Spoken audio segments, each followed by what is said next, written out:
नमस्कार मंडळी, मराठी किचन कट्टा या यूट्यूब चॅनलवरती आपले अगदी मनापासून स्वागत.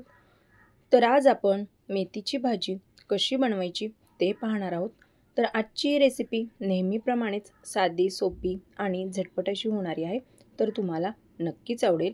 तीच ती मेथीची भाजी आपल्याला खाऊन जर कंटाळा आला असेल तर या पद्धतीने जर तुम्ही मेथीची भाजी बनवली तर सगळ्यांनाच नक्कीच आवडेल. तर व्हिडिओ शेवटपर्यंत नक्की पहा. आणि तुम्ही जर चॅनलवरती नवीन आला असाल तर चॅनलला सबस्क्राईब करा. आणि व्हिडिओ जर आवडला तर व्हिडिओला एक लाईक नक्कीच करा. तर चला व्हिडिओला आपण लगेच सुरुवात करूयात.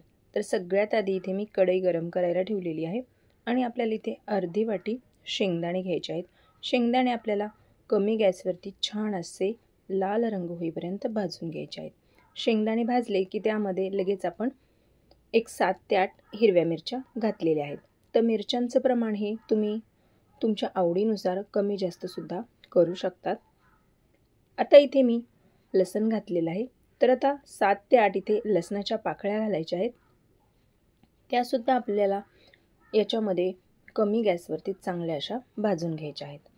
भाजल्यानंतर आपल्याला याला बारीक असं मिक्सरला वाटून घ्यायचं आहे. तर हे पहा, अशा पद्धतीने मी शेंगदाणे, मिरच्या आणि लसूण आपल्याला बारीक असं वाटून घेतलेलं आहे. आता कढई गरम करायला ठेवलेली आहे. त्याच्यामध्ये 2 चमचे तेल घातलेलं आहे. तेल छान असं गरम झालं की यामध्ये अर्धा चमचा जिरे घालायचे आहेत आणि जिरे छान फुलले की त्यामध्ये थोडीशी हळद घालायची आहे. आता हळद घातल्यानंतर आपण लगेच यामध्ये मेथी घालायची आहे.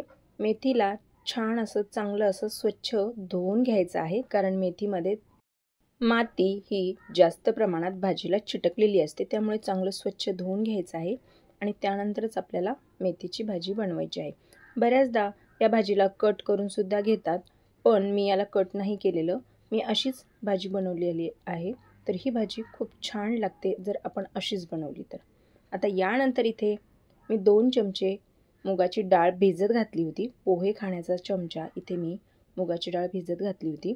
तर या ठिकाणी तुम्ही मुगाच्या डाळीऐवजी तुम्ही चण्याची डाळसुद्धा घालू शकतात. आपल्या आवडीनुसार आपण इथे डाळ घालू शकतो.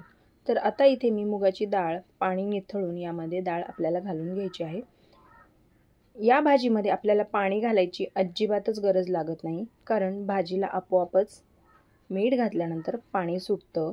त्याच्यामुळे यामध्ये पाणी घालायची आपल्याला गरज नाही आहे. ही भाजी अशीच खूप छान लागते. आता भाजीला 2 ते 3 मिनटं चांगलं असं परतून द्यायचे. भाजी चांगली परतली की यामध्ये शेंगदाण्याचं वाटलेलं वाटण घालायचं आहे आणि कमी गॅसवरतीच आपल्याला ही भाजी चांगली अशी परतून घ्यायची आहे. आता भाजी छान परतली की यामध्ये चवीनुसार मीठ घालून घेऊयात. तर मिठाचं प्रमाण हे जरा आकारानेच घालायचं, कारण नॉर्मल भाजीपेक्षा पालेभाज्यांना मिठाचं प्रमाण हे मीठ कमी लागतं. त्यामुळे मीठ घालताना थोडं कमीच घालायचं आहे मीठ. आता याला परत एकदा आपण चांगलं मिक्स करून घेऊया आणि 2 मिनिटासाठी याला झाकून ठेवायचं आहे. तर हे पहा, तयार झालेली आहे आपली मेथीची भाजी. कारण मेथी ही कोवळी असेल तर तिला जास्त वेळ लागत नाही शिजायला.